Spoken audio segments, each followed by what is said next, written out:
Une pauvre fille sauve un garçon en fauteuil roulant d'être renversé. Elle est blessée et pleure, j'ai seulement fait ce que j'aurais aimé pouvoir faire pour mon frère. Le jeune milliardaire la remercie en larmes, vous avez sauvé mon fils, mais il est abasourdi quand il reconnaît son visage. Avant de commencer l'histoire, n'oubliez pas de laisser un like et de vous abonner à la chaîne pour voir plus d'histoires comme celle-ci. Le soleil d'automne brillait sur la petite ville, transformant les feuilles mortes en tapis dorés. C'était un mercredi matin comme les autres. Les enfants couraient vers l'école, les adultes pressés consultaient leurs montres et le monde suivait son cours habituel. Personne n'imaginait que dans moins d'une heure, certaines vies deviendraient irrévocablement liées. Sophie Rogers, 5 ans, sautillait sur le trottoir avec son sac à dos violet. Ses cheveux bruns étaient attachés en 2 tresses inégales, sa propre tentative de coiffure ce matin-là, puisque Rachel, sa mère, était partie travailler avant l'aube. Ses baskets rouges étaient délacées et elle portait sa veste négligemment posée sur un bras. Pourtant, rien de tout cela n'entamait son enthousiasme. Elle fredonnait un air inventé en sautant par-dessus les fissures du béton, se dirigeant vers l'école primaire à seulement 2 pâtés de maison de là. Au coin opposé, Jack Thompson attendait dans son fauteuil roulant pendant que son père, Michael, parlait avec le directeur de l'école à l'entrée du bâtiment. Bien qu'âgé de seulement 5 ans, il portait déjà des expériences qui dépassaient de loin celles de nombreux adultes. Ses yeux attentifs suivaient les autres enfants qui couraient dans la cour, un mélange de curiosité et d'appréhension dans son regard. C'était son premier jour dans cette nouvelle école. Michael avait repoussé ce moment aussi longtemps qu'il le pouvait, mais le thérapeute de Jack insistait, il devait retourner à l'école, avoir des amis, une vie normale. L'accident qu'il avait cloué dans un fauteuil roulant s'était produit près d'1 an auparavant, et il était temps d'aller de l'avant. « Attends ici juste 1 minute, Jack. Je vais chercher tes formulaires dans la voiture, » dit Michael en désignant le véhicule garé à quelques mètres. « Ne bouge pas, d'accord ?» Jack hocha la tête, agrippant la sangle de son sac à dos flambant neuf. Michael se dirigea vers la voiture, distrait par un appel téléphonique qu'il venait de recevoir. Un numéro inconnu clignotait, mais cela pouvait être le bureau. Il répondit rapidement, se concentrant sur la conversation. Ce qui se passa ensuite fut trop rapide pour que quiconque puisse réagir.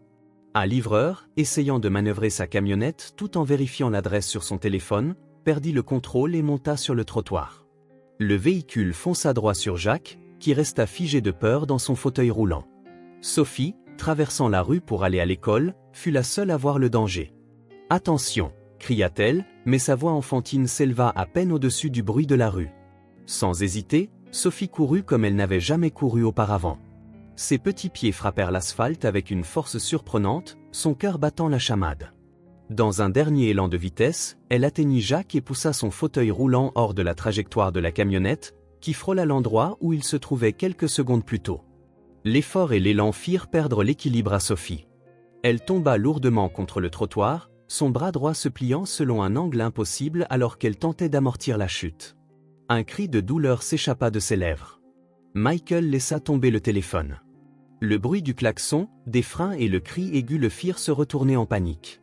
Le monde sembla ralentir alors qu'il voyait Jack en sécurité, mais une petite fille allongée près du trottoir, se tenant le bras, en proie à la douleur. « Oh mon Dieu !» Michael courut vers Sophie, s'agenouillant à côté d'elle. « Ça va ? Tu m'entends ?» Sophie se mordit la lèvre, retenant ses larmes. Son bras lui lançait, mais elle hocha légèrement la tête. Michael vérifia rapidement s'il y avait d'autres blessures graves, rythme cardiaque accéléré, respiration rapide. Le bras était clairement cassé, mais il n'y avait pas de saignement externe. Jack s'approcha dans son fauteuil roulant, les yeux écarquillés d'inquiétude. « Elle m'a sauvé, papa, » dit-il, la voix tremblante. La camionnette allait me heurter. Le chauffeur de la camionnette s'empressa également d'arriver, l'air pâle et terrifié. « Je n'ai pas vu ? Je jure que je n'ai pas vu le fauteuil roulant, » balbutia-t-il. La fille est apparue de nulle part.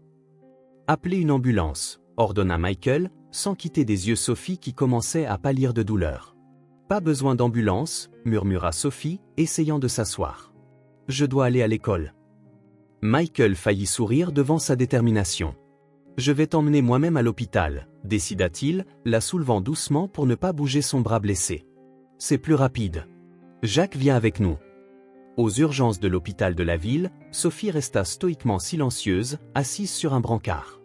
Elle fixait les murs blancs en attendant d'être vue par un médecin. Jack, dans son fauteuil roulant, resta à ses côtés tout le temps. Comment tu t'appelles ? Demanda-t-il finalement. Sophie, répondit-elle, un petit sourire apparaissant malgré la douleur. Et toi ? Jacques. Pourquoi tu m'as sauvé ?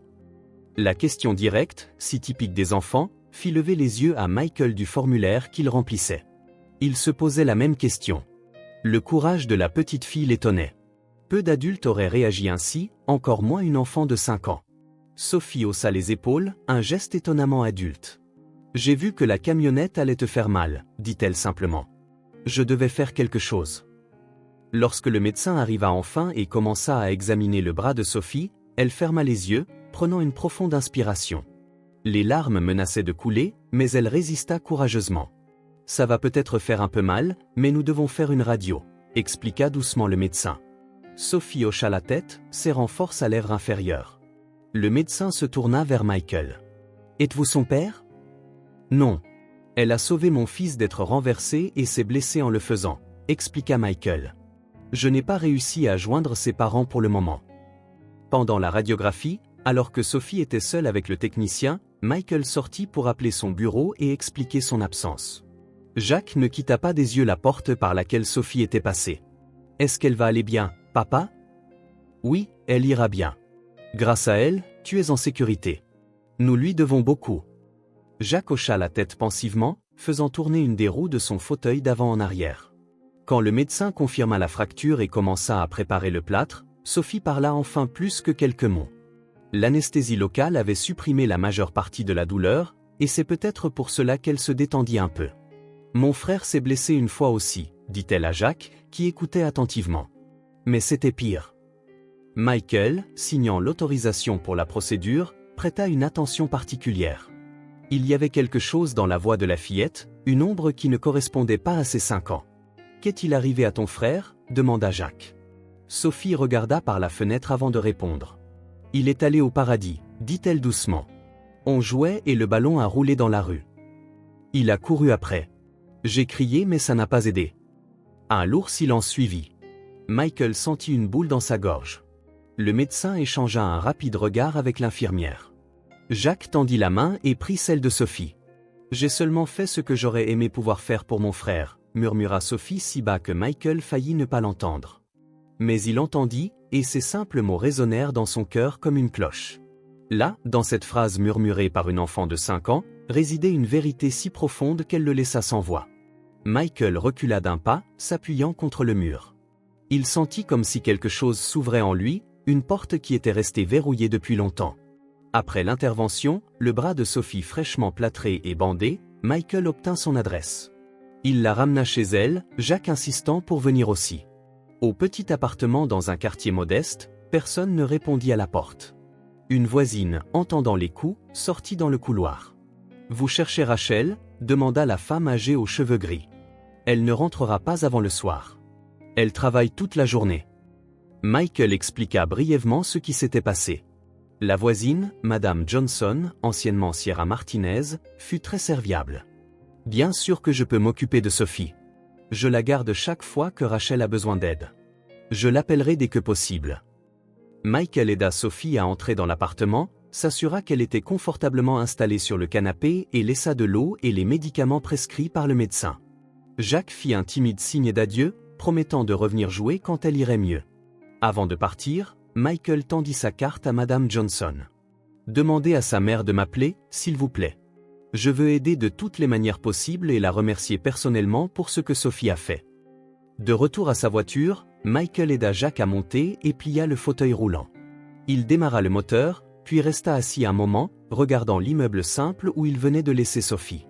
Ces mots résonnaient encore dans son esprit, « J'ai seulement fait ce que j'aurais aimé pouvoir faire pour mon frère. » Sans savoir pourquoi, il sentit que sa vie venait de changer à jamais.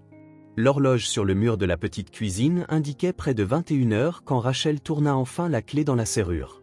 Ses épaules lui faisaient mal après 12 heures passées à marcher pour vendre des gâteaux faits maison dans un lourd panier. L'odeur de sucre et de cannelle s'accrochait encore à ses vêtements, mêlée à la sueur d'une longue journée. Tout ce qu'elle désirait, c'était une douche chaude et s'allonger avec Sophie pour lui lire une histoire avant de dormir, le seul moment de la journée où elle se sentait vraiment en paix. « Sophie, je suis rentrée », appela-t-elle, accrochant son sac usé au crochet près de la porte. Madame Johnson apparut dans le couloir menant aux chambres, un doigt pressé sur ses lèvres pour indiquer le silence. Le cœur de Rachel s'accéléra immédiatement. Madame Johnson ne restait jamais aussi tard, sauf si... Que s'est-il passé? Demanda Rachel à voix basse, tendue. Sophie a eu un accident aujourd'hui, ma chère, dit Madame Johnson en prenant les mains de Rachel, son visage ridé empreint d'inquiétude. Elle va bien, mais elle s'est cassé le bras. Elle dort maintenant. Rachel n'attendit pas plus d'explications. Elle se précipita vers la petite chambre qu'elle partageait avec sa fille. Sophie était allongée dans le lit étroit, son bras droit dans un plâtre posé sur sa poitrine. Son visage était paisible, ses longs cils projetant des ombres sur ses joues rougies. Rachel s'assit sur le bord du lit, caressant légèrement les cheveux de la fillette. La peur la submergea comme une vague, la faisant trembler un instant. C'était comme si le passé revenait, chambre d'hôpital, machine bipante, odeur d'antiseptique. Ben? Non, elle ne pouvait pas penser à ça maintenant. Que s'est-il passé exactement? Demanda-t-elle en retournant dans le salon où Madame Johnson attendait. La voisine lui raconta ce qu'elle savait. Près de l'école, Sophie sauvant un garçon d'être renversé, un homme, le père du garçon, l'emmenant à l'hôpital puis la ramenant à la maison. Il a laissé son numéro de téléphone, dit Madame Johnson en tendant un bout de papier à Rachel. Il a demandé que vous l'appeliez. Il dit qu'il veut t'aider avec les frais médicaux. Rachel prit le papier mais ne regarda même pas le numéro inscrit dessus. Quelque chose d'inquiétant remua dans sa poitrine. J'ai essayé de te trouver aux endroits où tu vends habituellement tes gâteaux, mais je n'ai pas pu, continua Madame Johnson. J'ai donné à Sophie les analgésiques prescrits par le médecin. Elle a mangé de la soupe puis s'est endormie.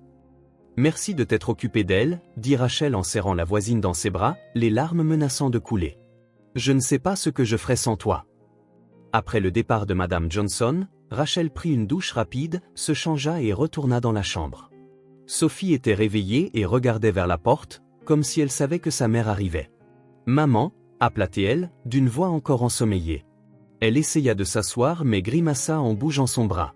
Rachel se hâta de l'aider. « Doucement, mon amour. Tu dois garder ton bras immobile pour qu'il guérisse. » Assise sur le lit, Sophie blottie contre elle, Rachel prit une profonde inspiration, essayant de rester calme. « Madame Johnson m'a dit que tu t'étais blessée aujourd'hui. Peux-tu me raconter ce qui s'est passé ?» Sophie hocha la tête, ses yeux soudain brillants. « Il y avait un garçon en fauteuil roulant, maman. Il attendait son papa près de l'école, expliqua-t-elle en faisant des gestes avec son bras valide. Puis une camionnette est arrivée très vite et a sauté sur le trottoir. Elle allait le heurter. J'ai couru et j'ai poussé son fauteuil, comme les super-héros dans les films. » Rachel sentit son estomac se nouer.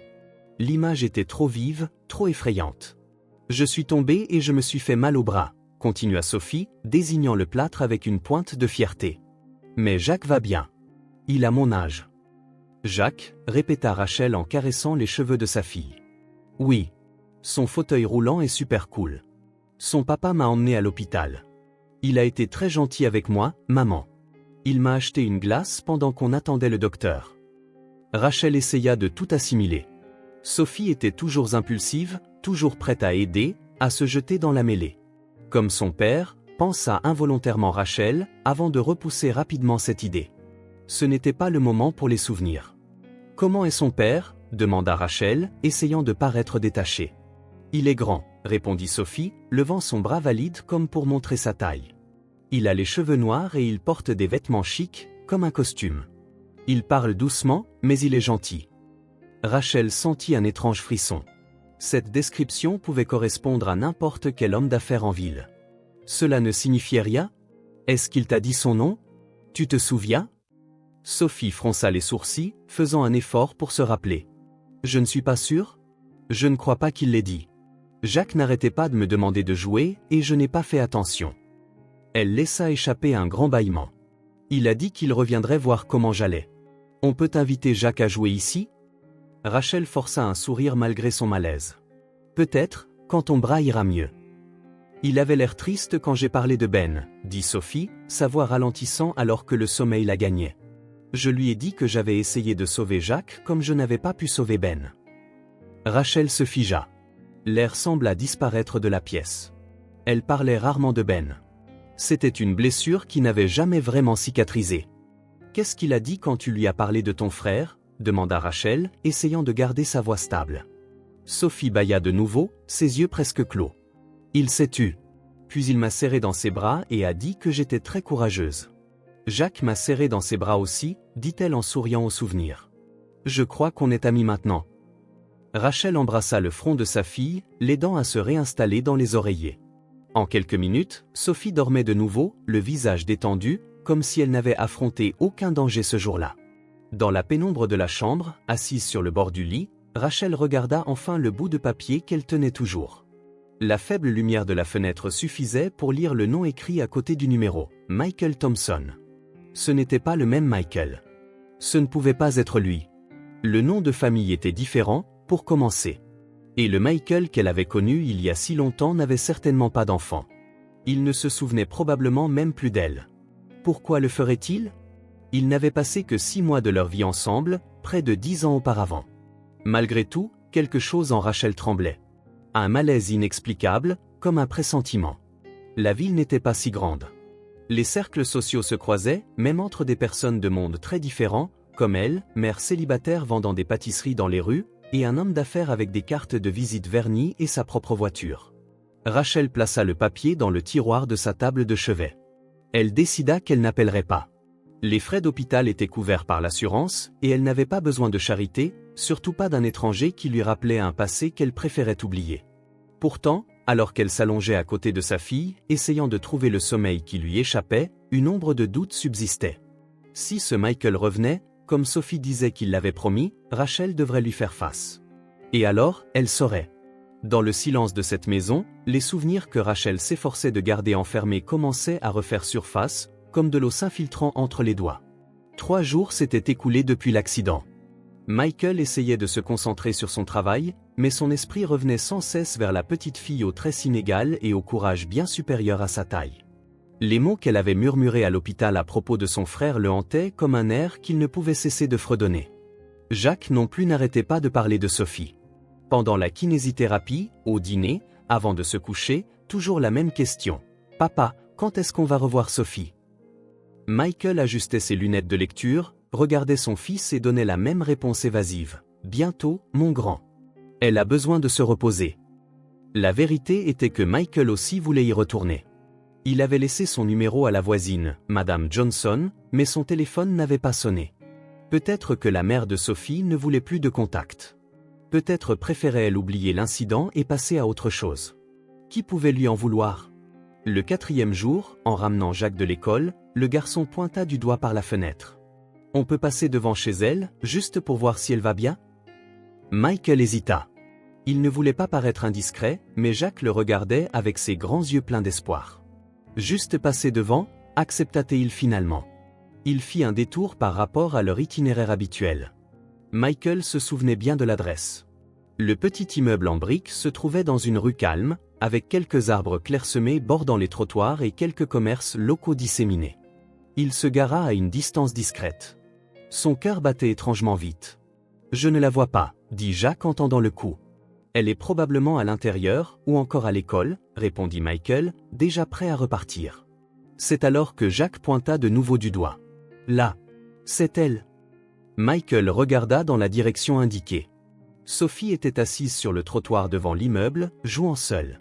Elle portait une robe bleue délavée, son plâtre posé sur ses genoux, et elle tripotait quelque chose de petit, une poupée de chiffon peut-être. « On peut aller lui dire bonjour ?» demanda Jacques, déjà agité sur son siège. Michael prit une profonde inspiration et coupa le moteur. Juste quelques minutes. On ne veut pas la déranger. Il sortit, récupéra le fauteuil roulant dans le coffre et aida Jacques à s'y installer. Alors qu'ils approchaient, Sophie leva les yeux. Pendant une seconde, elle parut confuse, puis son visage s'illumina d'un sourire sincère. « Jacques !» s'exclama-t-elle en se levant d'un bond. « Salut Sophie !» répondit Jacques, tout aussi excité. « On est venu voir si tu allais bien. » Michael poussa le fauteuil roulant sur le trottoir.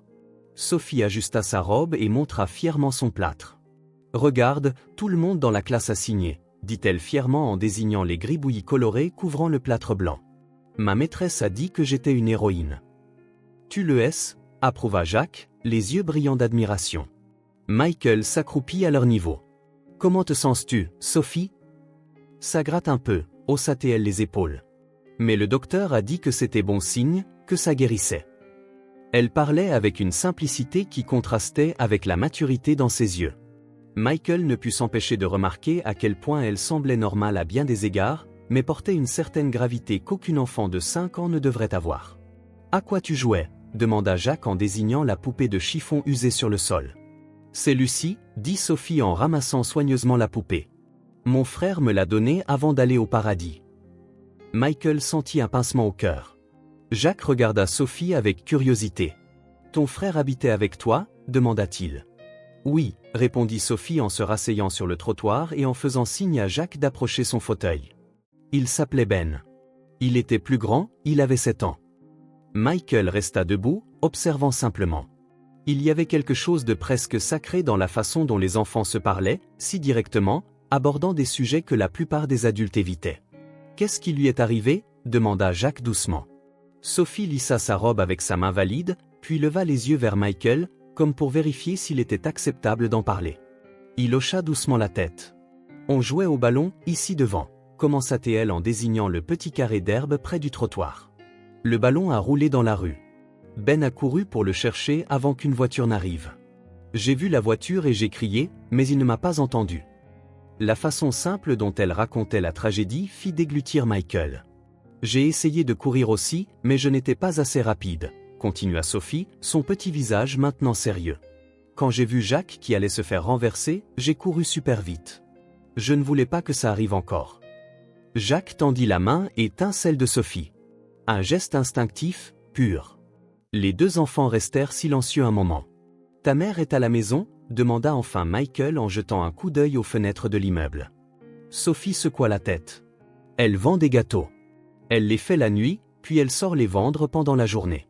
Elle ne rentre que quand il fait de nouveau nuit. » La façon naturelle dont elle décrivait sa routine, sans apitoiement ni drame, impressionna Michael. « Qui s'occupe de toi pendant la journée ? » « Je vais à l'école le matin, puis Madame Johnson passe voir si je vais bien. »« Mais je peux m'occuper de moi, » dit-elle fièrement. « Je sais réchauffer la nourriture au micro-ondes et tout. » Michael regarda la fillette avec un mélange d'admiration et d'inquiétude. Si jeune, et déjà si indépendante. Par nécessité, pas par choix. « Tu sais ce que ma mère fait de meilleur ?» demanda soudain Sophie, excitée. « Le gâteau au chocolat avec du glaçage. Elle m'en garde toujours un morceau, même quand elle a tout vendu. »« J'adore le gâteau au chocolat », s'exclama Jacques. « Peut-être qu'un jour tu pourras y goûter, si ma mère dit que tu peux venir ici, » dit Sophie, puis elle regarda Michael. « Tu pourrais amener Jacques jouer avec moi quand mon bras ira mieux ?» Michael sourit, touché par la simple demande. « Bien sûr, si ta mère est d'accord. » Il consulta sa montre. Il se faisait tard et il ne voulait pas abuser de leur temps. « Nous devons y aller, Jacques. Sophie a besoin de se reposer. » Jacques fit une mine déçue mais ne protesta pas. « Quand est-ce qu'on revient ?» demanda-t-il. « Bientôt, » promit Michael, sortant un bout de papier de sa poche et y écrivant son numéro. « Sophie, pourrais-tu donner ça à ta mère ? Dis-lui que nous sommes heureux de l'aider pour tout ce dont elle a besoin. » Sophie prit le papier et le glissa dans la poche de sa robe. « Elle travaille beaucoup, » dit la petite fille avec un petit soupir. « Mais je lui dirai. » Alors qu'ils se disaient au revoir, Sophie les suivit jusqu'à la voiture, faisant un signe de la main avec son bras valide pendant que Michael aidait Jacques à remonter dans le véhicule. Avant de fermer la portière, Jacques cria « Sophie, merci de m'avoir sauvé. » Elle sourit simplement et haussa les épaules, comme si elle n'avait rien fait de spécial. Michael démarra la voiture et s'éloigna lentement.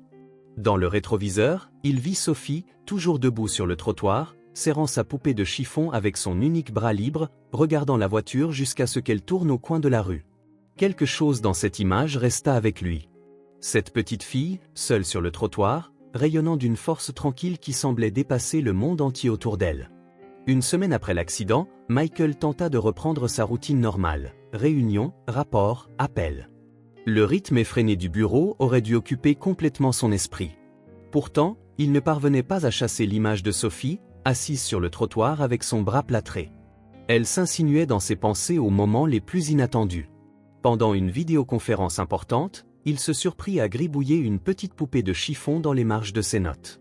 À l'heure du déjeuner, il mit de côté une part de gâteau au chocolat, pensant que Sophie aimerait ça. Et chaque soir, en bordant Jacques dans son lit, son fils lui posait des questions sur elle. On peut aller voir Sophie demain? C'était toujours la même question, et Michael n'avait plus d'excuses pour retarder. Sa maman n'a toujours pas appelé, mon fils, répondait-il, se sentant étrangement déçu. Jacques fronça les sourcils en réfléchissant. Peut-être qu'elle a perdu ton numéro. Michael souriait en ébouriffant les cheveux de son fils. Peut-être. Mais au fond de lui, il savait que ce n'était pas ça. Il y avait autre chose en jeu, la réticence de la mère de Sophie à le contacter, la façon dont la petite fille décrivait sa vie, seule après l'école, la vieille tristesse dans ses yeux qu'aucun enfant de son âge ne devrait porter. Un vendredi, Michael quitta le travail plus tôt, disant à sa secrétaire qu'il avait des affaires personnelles à régler. Il conduisit sans but dans la ville pendant près d'une heure, comme s'il cherchait une excuse. Finalement, il se dirigea vers le quartier de Sophie, sans se l'avouer complètement. Il se gara discrètement à 2 rues du petit immeuble, coupant le moteur.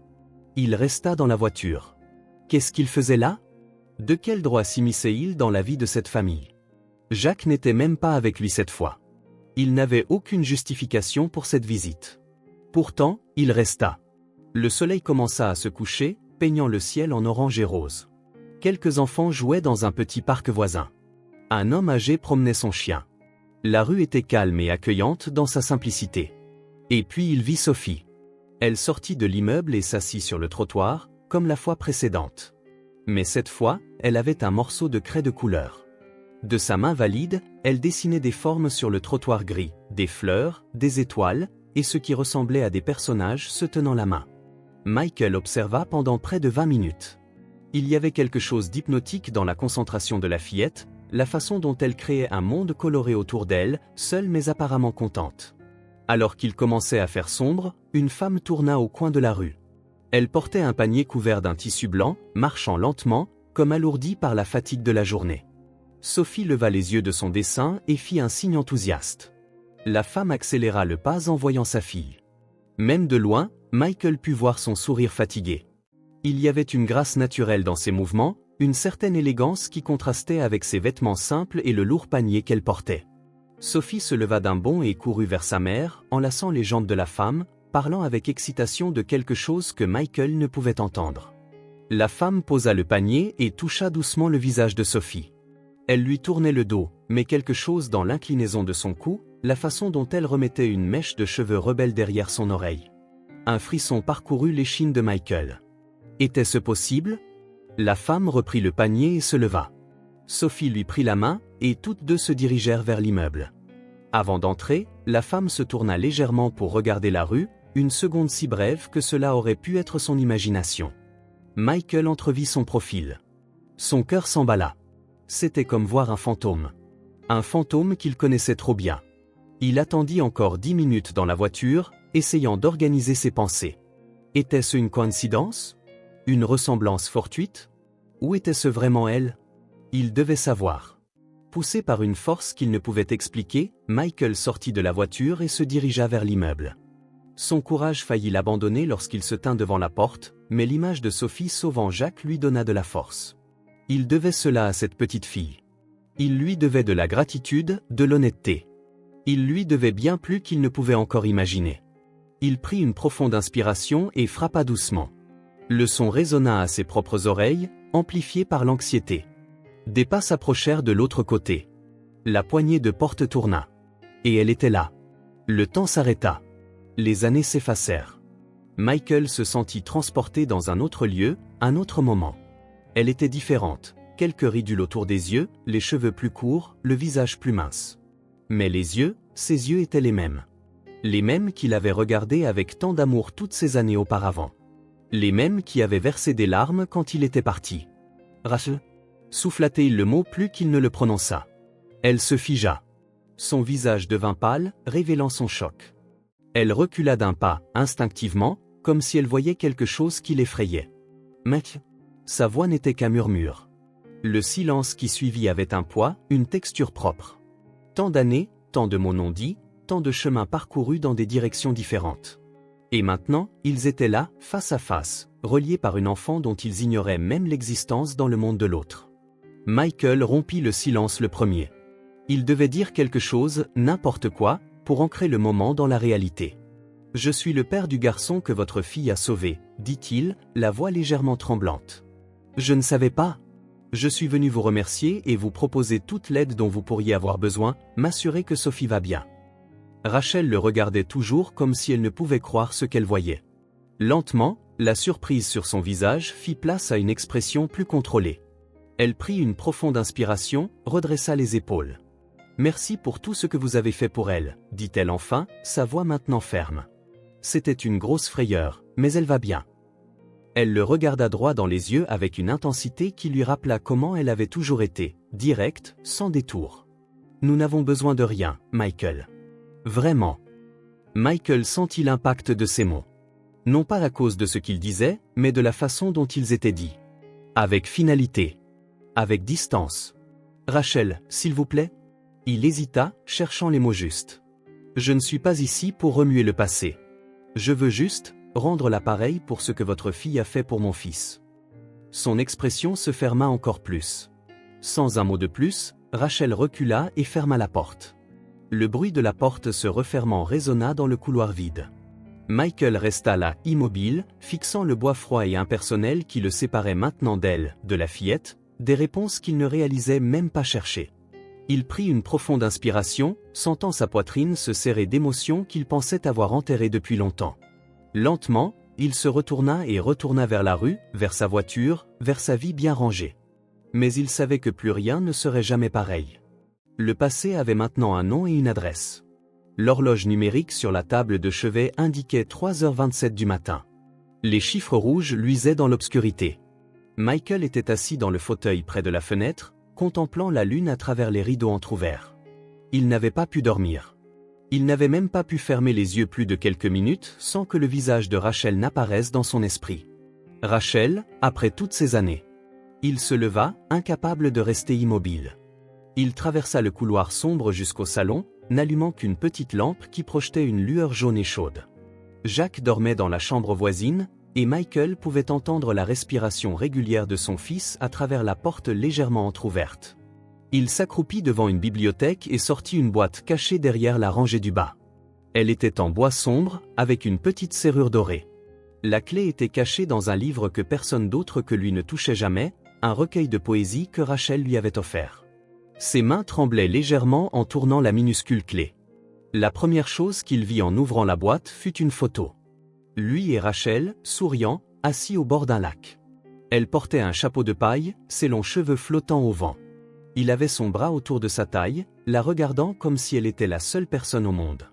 Parce qu'à ce moment-là, elle l'était. Michael prit la photo avec précaution, remarquant comment les bords avaient jauni. « Comment est-ce arrivé ?» murmura-t-il pour lui-même, toujours incapable de croire à la coïncidence. Comment Sophie pouvait-elle être sa fille? Comment sa fille avait-elle pu sauver mon fils? Il continua à fouiller dans la boîte. Il y avait des lettres, des tickets de cinéma, un mouchoir brodé de ses initiales qu'il n'avait jamais rendu.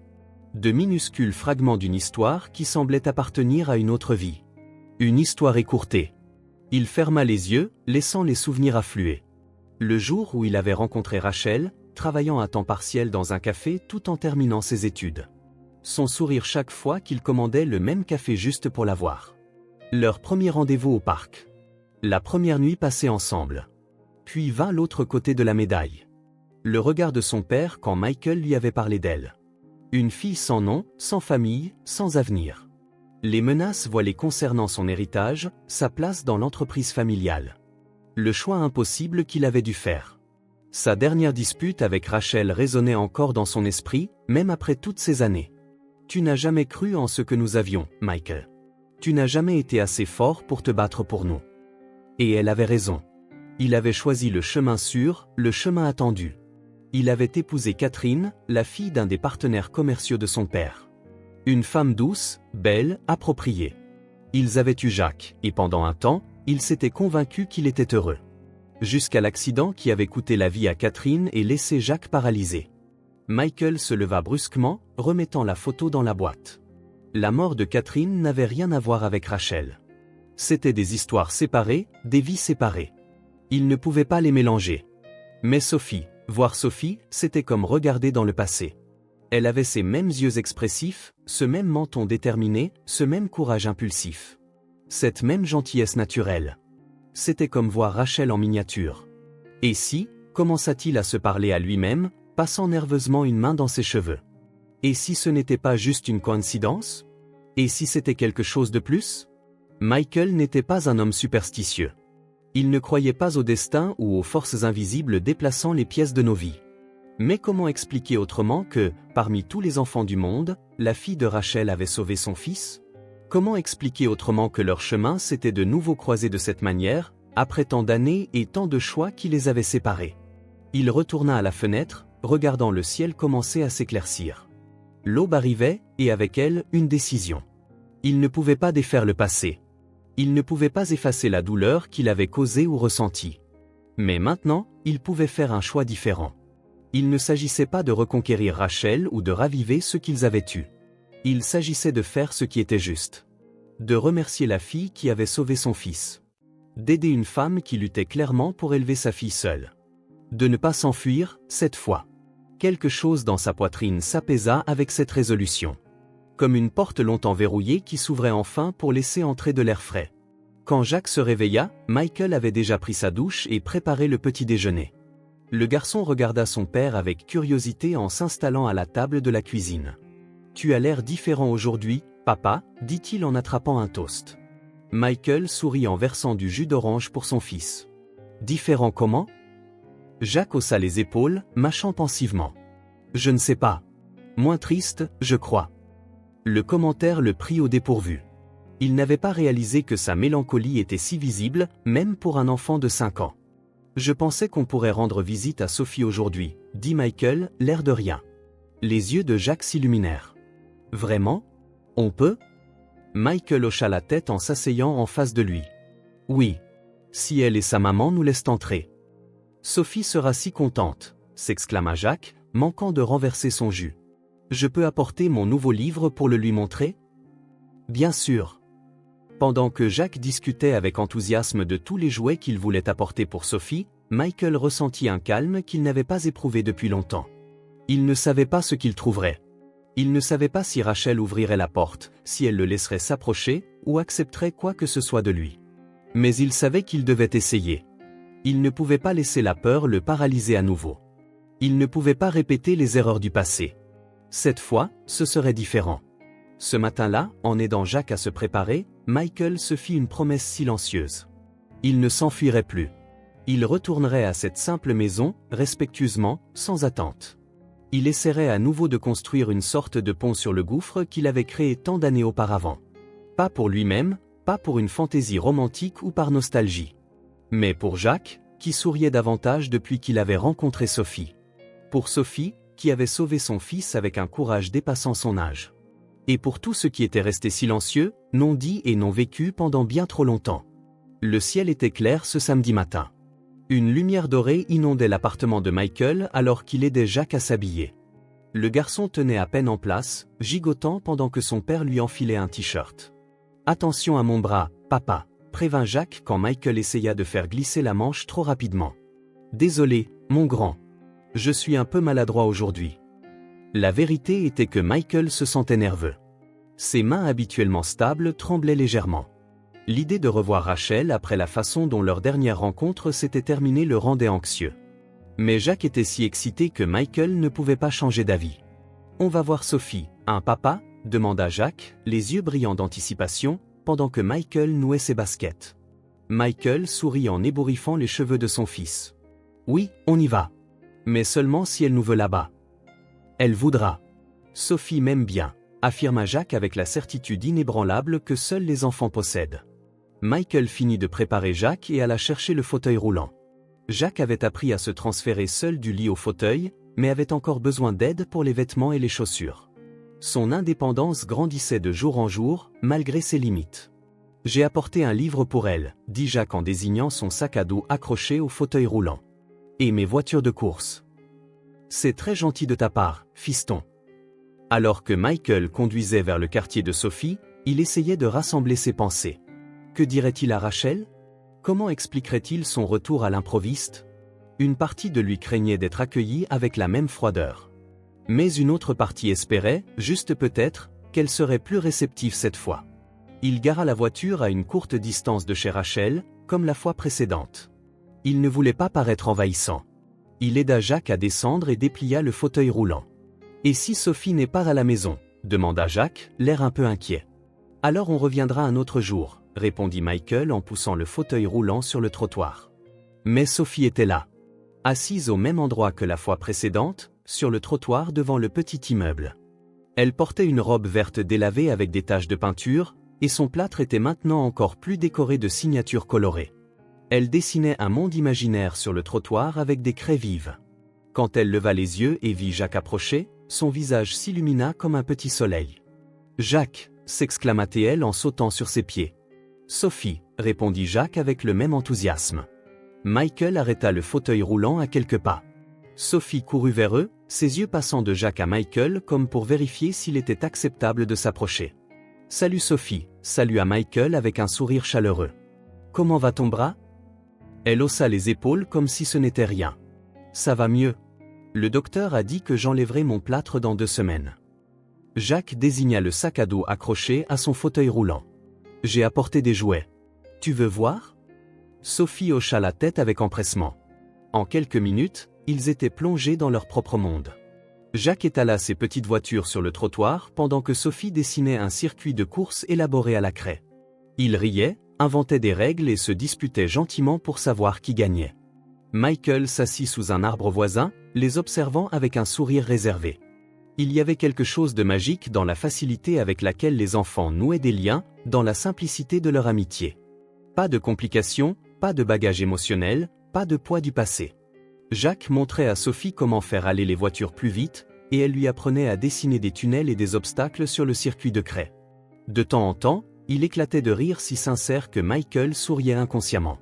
Au bout d'un moment, Sophie laissa Jacques arranger les voitures pour une nouvelle course et s'approcha de Michael.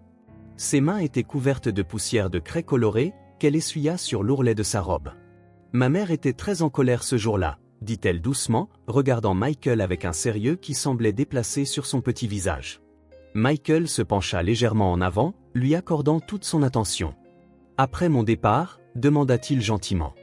Sophie hocha la tête, tripotant le bord de son plâtre. « Je n'ai pas compris pourquoi. » Ses yeux se sont remplis d'eau, mais elle a dit qu'elle ne pleurait pas. Elle a dit qu'elle était juste fatiguée. Sophie fronça les sourcils, comme si elle se remémorait la scène. Mais elle a pleuré. Je l'ai entendue dans la salle de bain. Michael sentit une boule se former dans sa gorge. Il imagina Rachel pleurant en secret, essayant de cacher sa douleur à son enfant, et cela lui serra la poitrine. Parfois, les adultes ont peur, Sophie, dit-il avec précaution.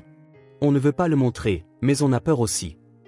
Sophie le regarda avec ses yeux qui semblaient bien plus vieux que 5 ans. « Tu connaissais ma maman avant ?» demanda-t-elle directement.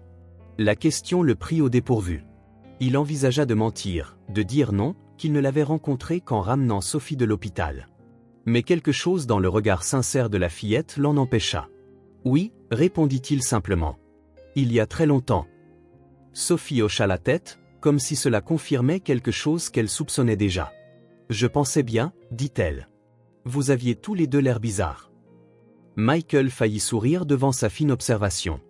Avant qu'il ne puisse répondre, Sophie courait déjà de retour vers Jacques, qui l'appelait pour voir un super saut qu'il avait réussi avec l'une des voitures. Michael les regarda jouer. Jacques semblait être un enfant différent, plus heureux, plus bavard, plus vivant. Et Sophie, même avec un bras cassé, bougeait avec une énergie contagieuse alors qu'ils inventaient des scénarios pour chaque course. Le soleil monta plus haut dans le ciel, et Michael réalisa qu'il devrait bientôt partir. La séance de kinésithérapie de Jacques était prévue pour l'après-midi, et il ne voulait pas abuser de leur temps sans y être invité. Mais quelque chose en lui résistait à partir. Ici, sur un simple trottoir, avec des enfants jouant et le monde des adultes momentanément oubliés, il ressentait une paix qu'il n'avait pas ressentie depuis longtemps. Comme si elle sentait son regard, Sophie leva les yeux et lui sourit. Un sourire ouvert, sans réserve. Le même genre de sourire que Rachel avait autrefois. Avant qu'il ne la blesse. Avant qu'il ne choisisse le chemin sûr plutôt que le bon. Michael lui sourit en retour, sentant une certitude fleurir en lui. Il était au bon endroit. Maintenant, enfin. Et même si Rachel gardait ses distances, même si le passé ne pouvait être défait, quelque chose de nouveau grandissait ici. Dans l'amitié des enfants, dans ces matinées de jeu, dans leurs sourires échangés. Un début fragile, mais réel. Le soleil commençait à se coucher quand Rachel tourna enfin dans sa rue. Ses épaules lui faisaient mal, et le panier vide qu'elle portait semblait plus lourd qu'il ne l'était le matin, quand il était plein de gâteaux. Elle avait tout vendu, ce qui signifiait que la journée avait été bonne, mais son corps protestait après des heures de marche, à proposer ses pâtisseries de porte en porte et dans les commerces locaux. Ses mains calleuses, marquées par le travail constant, remirent machinalement en place les cheveux épinglés en un simple chignon. Elle pensait à Sophie, au bain chaud qu'elle prendrait, et à regarder ce dessin animé que sa fille adorait, son unique moment de vrai repos. C'est alors qu'elle les vit. Rachel s'arrêta au milieu du trottoir, comme si elle avait heurté un mur invisible. À quelques mètres de là, Sophie jouait joyeusement avec un garçon en fauteuil roulant devant leur immeuble. Leur rire résonnait dans la rue calme. Assis sous un arbre voisin, les observant avec un doux sourire, se tenait Michael. La scène la frappa comme une vague. Pendant un instant bref et douloureux, Rachel ne vit pas Jacques dans le fauteuil roulant. Elle vit Ben. Ben, son fils aîné, qui aimait en jouer avec Sophie à cet endroit même. Ben, dont le rire ne remplissait plus sa maison après l'accident. Ben, dont le petit corps reposait sous une simple pierre tombale dans le cimetière à l'autre bout de la ville. Le souffle de Rachel se coupa. Une vague froide de nostalgie l'envahit, faisant picoter ses yeux de larmes non versées. Sophie riait, exactement comme elle avait ri avec Ben. Ce rire pur, sans souci, que Rachel craignait de ne plus jamais entendre. Elle prit une profonde inspiration, essayant de se ressaisir. Elle ne pouvait pas laisser Sophie la voir bouleversée. La fillette retrouvait enfin un peu de la joie qu'elle avait perdue après la tragédie de Ben. Maintenant, elle jouait avec un autre enfant, tissait un nouveau lien, avançait. Rachel refusait d'être le poids qui la ramènerait dans le chagrin. Une partie d'elle voulait sourire en voyant sa fille si heureuse. Une autre partie voulait courir, attraper la main de Sophie et la tirer à l'intérieur, loin de Michael, loin des souvenirs, loin du passé qui refusait de rester enterré. Mais elle fit ce qu'elle faisait toujours. Elle continua.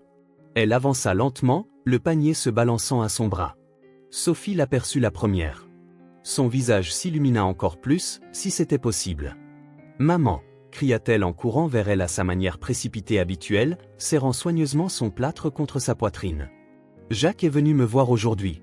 On a tellement joué. » Rachel sourit, se penchant pour serrer sa fille dans ses bras. Elle caressa les cheveux en désordre de Sophie, respirant l'odeur du soleil et de l'enfance. « Je vois ça, chérie. On dirait que tu t'es bien amusée. » Le garçon, Jacques, fit un signe timide depuis son fauteuil roulant. Il avait un regard doux et un sourire hésitant. Rachel sentit son cœur se serrer à nouveau. Les enfants ne devraient pas souffrir, pensa-t-elle. Pas Jacques, confiné dans ce fauteuil. Pas Sophie, portant la perte de son frère. Pas Ben, parti trop tôt. Michael se leva lentement, comme s'il craignait de l'effrayer. Leurs regards se croisèrent, et pendant un instant, le temps s'arrêta entre eux. Il n'y avait pas d'hostilité dans son regard, seulement une sorte de prudence respectueuse. « Bonjour Rachel », dit-il à voix basse, presque comme s'il demandait la permission. « Michael », répondit-elle, gardant son propre ton neutre malgré la tempête intérieure.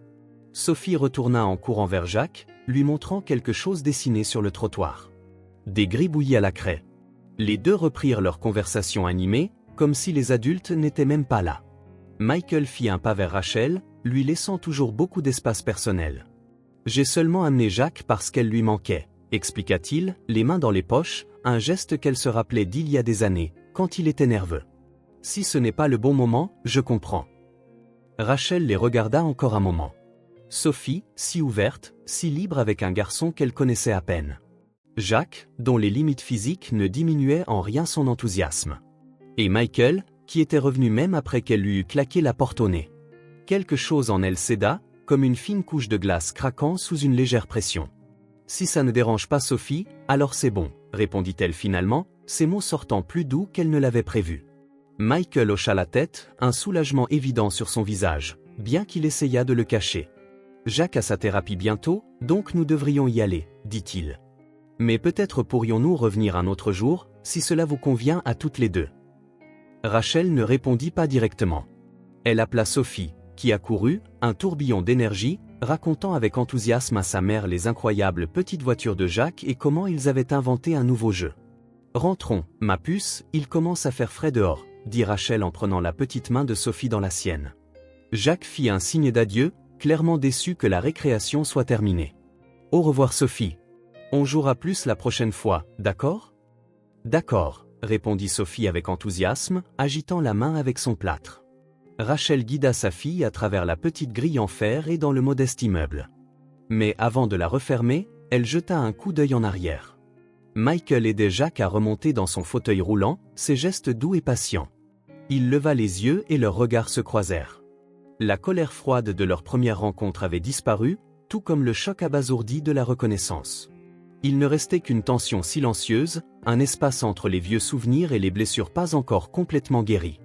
Rachel soutint son regard une seconde de trop, puis ferma doucement la grille et conduisit Sophie à l'intérieur, portant son panier vide et le poids d'un passé qui refusait de rester derrière. Rachel se réveilla avant le réveil. Les premiers rayons de soleil filtraient à peine à travers les fins rideaux, mais son corps était déjà en alerte, comme s'il ne s'était jamais vraiment reposé.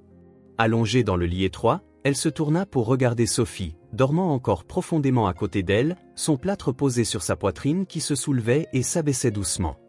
Les souvenirs de la veille persistaient, Sophie et Jacques jouant, riant, Michael observant. L'image se fondait avec des souvenirs plus anciens, Sophie et Ben courant sur le même trottoir, inventant des jeux, partageant des secrets. Puis le silence assourdissant après le départ de Ben, quand Sophie avait cessé de sourire pendant des jours. Rachel ferma les yeux, essayant de repousser la douleur qui grandissait dans sa poitrine. Elle s'inquiétait que sa fille s'attache à Jacques, à Michael. Des gens qui pourraient un jour disparaître, comme Michael l'avait fait autrefois. Comme Ben, parti pour toujours. D'autres pertes que Sophie ne méritait pas. « Maman, tu es réveillée ?» La voix endormie de Sophie la ramena au présent. Rachel se tourna pour voir les yeux ouverts et curieux de sa fille. Comme toujours. « Oui, chérie », répondit-elle en souriant et en écartant une mèche de cheveux du visage de Sophie. « Est-ce que Jacques vient encore aujourd'hui ?» demanda Sophie en s'asseyant avec cette énergie débordante que seuls les enfants ont au réveil. Rachel hésita. Elle voulait dire non. Elle voulait protéger Sophie de complications supplémentaires. Mais l'étincelle dans les yeux de sa fille était quelque chose qu'elle n'avait pas vu depuis longtemps. « Je ne sais pas, ma puce. Ils n'ont rien dit à propos de venir aujourd'hui. » Le visage de Sophie s'affaissa un instant, mais se ralluma quelques secondes plus tard. « Alors j'attendrai sur le trottoir. S'ils passent, ils me verront. » Rachel sourit à la logique directe de sa fille. Elle se leva pour préparer le petit déjeuner pendant que Sophie discutait du nouveau jeu qu'elle et Jacques avaient inventé, ajoutant à quel point il était drôle même s'il ne pouvait pas marcher. La matinée se passa calmement. Rachel avait décidé de ne pas vendre de gâteau le dimanche, son seul jour de repos. Elle fit un léger ménage dans l'appartement pendant que Sophie dessinait à la table de la cuisine, une vieille radio jouant de la musique douce en fond sonore. C'est peu après le déjeuner qu'ils entendirent frapper à la porte. Sophie se précipita pour répondre avant que Rachel ne puisse l'arrêter. « Jacques. Michael. » vint la voix ravie de Sophie depuis le couloir. Rachel s'essuya les mains sur un torchon et se dirigea vers la porte. Michael se tenait là, poussant le fauteuil roulant de Jacques, l'air incertain mais plein d'espoir. Jacques avait un livre coloré sur ses genoux, les yeux brillants d'anticipation. « Désolé de passer à l'improviste », dit Michael en remarquant l'expression surprise de Rachel. Jacques insistait pour apporter ce livre à Sophie. « Nous pouvons revenir une autre fois si ?» ?»« Non, » interrompit Sophie. « On peut le lire maintenant. »« On peut, maman, s'il te plaît ?» Rachel regarda sa fille, puis Michael, puis le sourire plein d'espoir de Jacques. Elle soupira doucement. « D'accord. Vous pouvez le lire devant. » Le sourire de Sophie valait bien tout l'inconfort qu'elle ressentait. Elle attrapa la main de Jacques, le garçon tendant rapidement le livre à Michael et manœuvrant son fauteuil pour la suivre dehors, vers le petit espace devant l'immeuble. Rachel resta à la porte, observant Michael s'asseoir sur le petit seuil avec les enfants, ouvrant le livre entre eux. C'était l'histoire d'un lapin aventureux. Sophie et Jacques se penchèrent pour voir les images pendant que Michael lisait, changeant sa voix pour chaque personnage et faisant des grimaces dramatiques qui valurent des éclats de rire aux deux enfants. Il y avait quelque chose de fascinant dans cette scène. Rachel s'appuya contre le chambranle de la porte, les bras croisés, observant simplement.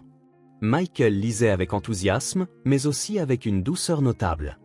Il faisait des pauses pour montrer attentivement les illustrations et répondait aux questions naïves des enfants avec un sourire. Quand l'histoire fut terminée, les enfants supplièrent pour une autre. Michael jeta un coup d'œil à Rachel, demandant silencieusement si c'était d'accord. Elle fit un petit signe de tête. Pendant la deuxième histoire, à un moment où les personnages discutaient d'amitié, Sophie se tourna vers Michael avec une expression curieuse, étonnamment sérieuse. « Pourquoi tu es si gentil avec nous ?» demanda-t-elle doucement mais clairement. Michael arrêta de lire, visiblement décontenancé par la question. Il garda son doigt sur la page comme marque-page et sourit gentiment. « Parce que vous êtes spéciaux » dit-il simplement.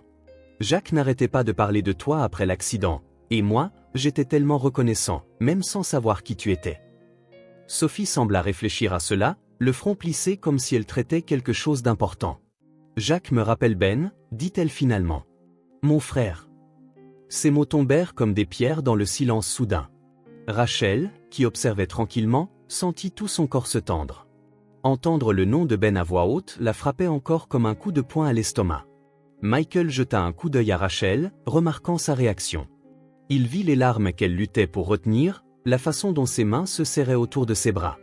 Jacques regarda Sophie puis les adultes, sentant le changement mais ne le comprenant pas entièrement. « C'est qui Ben ?» demanda-t-il innocemment. « Mon frère qui est allé au paradis », répondit Sophie sur le même ton désinvolte qu'elle utilisait pour parler de son bras cassé. Il aimait les livres aussi, et jouer dehors.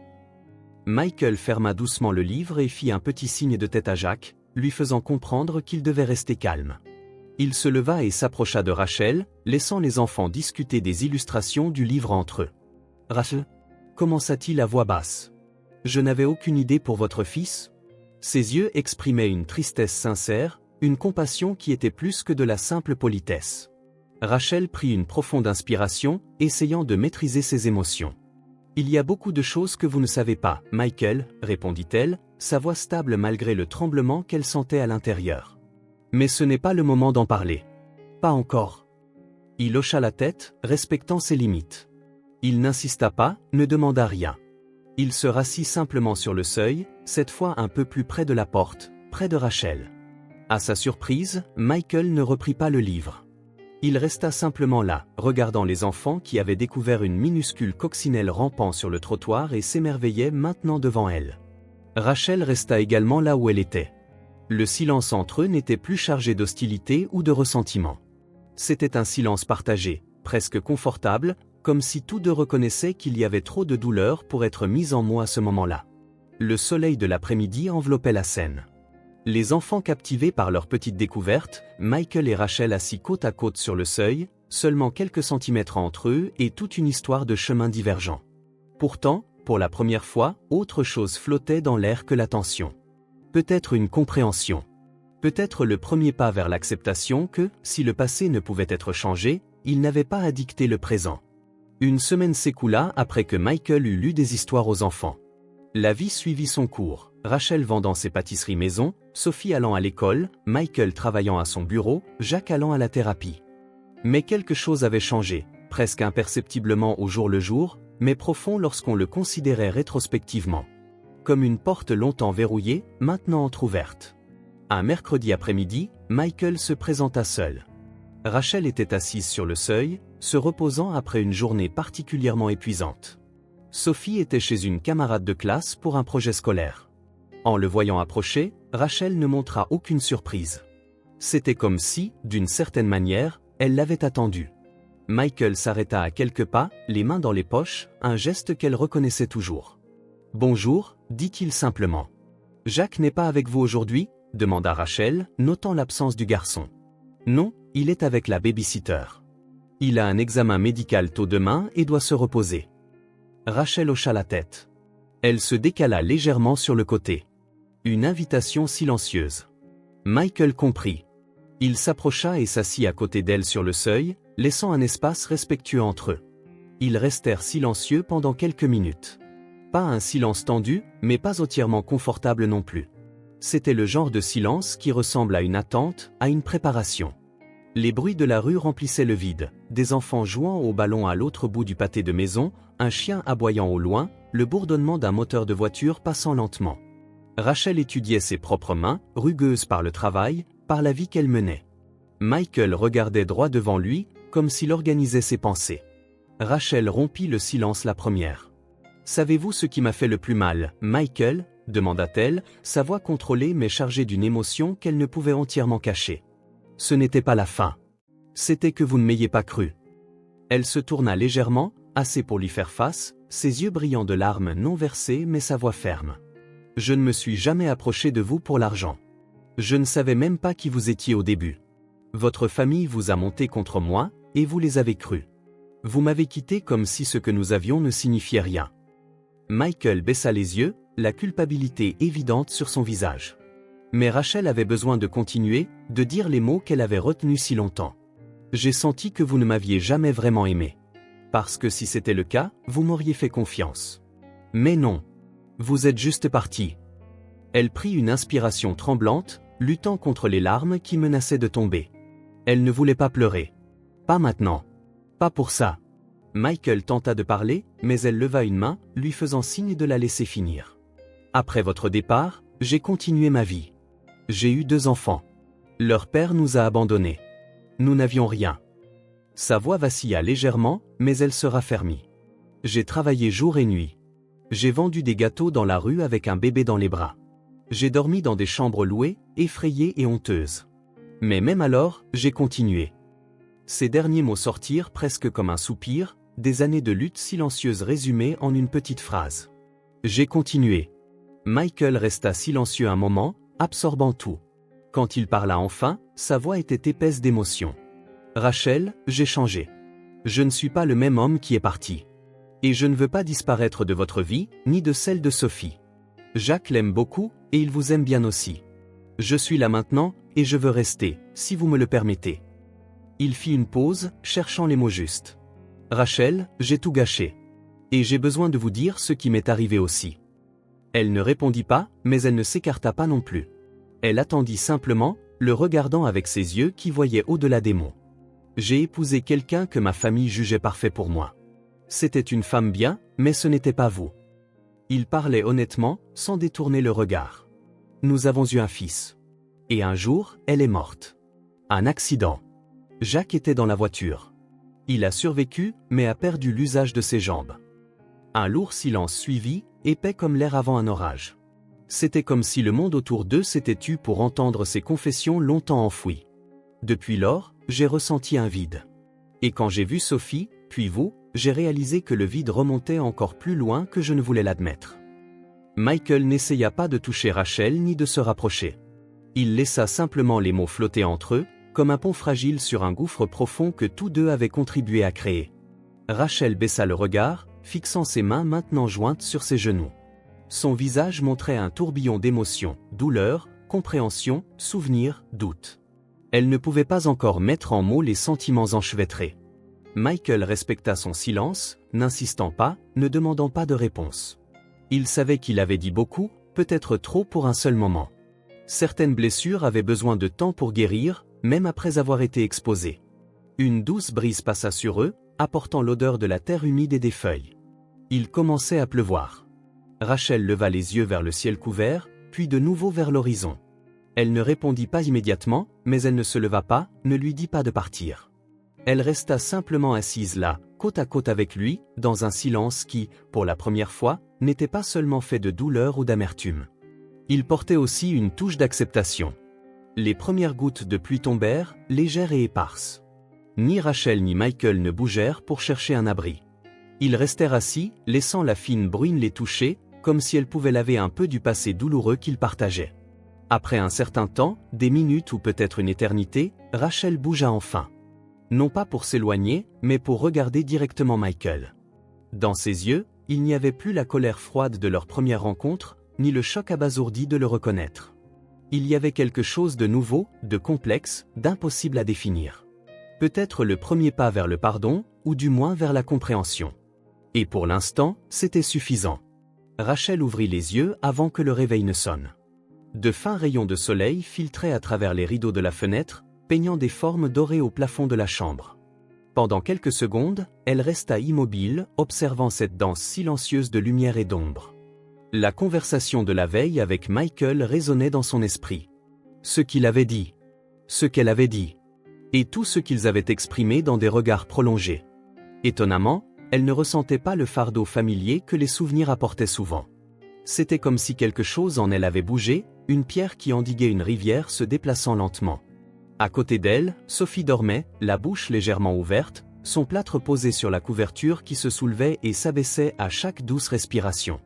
Rachel contempla sa fille, voyant les traits délicats qui lui rappelaient le père absent de Sophie. Mais pour la première fois, elle vit aussi un peu de Ben, son menton, le léger sourire qui persistait pendant son sommeil. Autrefois, remarquer cela l'aurait fait pleurer. Maintenant, une émotion différente surgissait. Ce n'était pas seulement de la douleur. C'était une sorte de nostalgie plus douce, presque affectueuse, comme s'il était enfin possible de se souvenir de Ben sans s'effondrer à l'intérieur. Elle se leva doucement pour ne pas réveiller Sophie. C'était samedi, un jour où la petite fille pouvait faire la grasse matinée. Dans la petite cuisine, Rachel commença à préparer le petit déjeuner. Elle terminait presque de mélanger la pâte pour un gâteau chocolat cannelle, le préféré de Sophie, quand elle entendit de légers pas derrière elle. « Bonjour maman », dit Sophie en apparaissant dans l'embrasure de la porte, toujours en pyjama, se frottant les yeux de sa main valide. « Tu es levée tôt ?» sourit Rachel en se penchant pour embrasser le front de sa fille. « Je voulais faire un gâteau spécial », répondit-elle en retournant à la pâte. « Tu veux aider ?» Les yeux de Sophie pétillèrent. Elle adorait aider à faire des gâteaux, même si cela signifiait surtout lécher la cuillère à la fin. Alors qu'elles travaillaient ensemble, Rachel remarqua à quel point Sophie semblait plus légère ces derniers temps. Parlant plus, riant plus, simplement plus connectée à tout ce qui l'entourait. Son amitié avec Jacques avait ravivé une étincelle que Rachel craignait d'avoir perdue 2 ans auparavant. C'était peut-être la meilleure forme de guérison, celle que seul un autre enfant pouvait apporter. Le gâteau était au four quand la sonnette retentit. Sophie se précipita pour répondre avant que Rachel ne puisse l'arrêter. « Michael !»« Jacques !» cria-t-elle depuis le couloir. Rachel sentit une petite secousse de surprise. Elle ne s'attendait pas à des visiteurs si tôt. Elle enleva rapidement son tablier, lissa ses cheveux et alla à la porte. Michael se tenait là, avec Jacques dans son fauteuil roulant, arborant ce sourire légèrement hésitant mais chaleureux que Rachel commençait à bien connaître. « Désolé de passer si tôt, dit-il.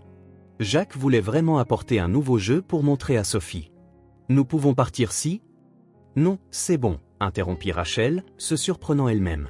« Entrez. » Elle ouvrit la porte plus grand pour que le fauteuil de Jacques puisse passer. Le doux arôme du gâteau en train de cuire remplit le couloir, et Jacques prit une profonde inspiration. « Waouh, ça sent super bon !»« Gâteau au chocolat et à la cannelle », annonça fièrement Sophie. « J'ai aidé à le faire. »« C'est mon préféré », s'exclama Jacques en lançant un regard suppliant à son père.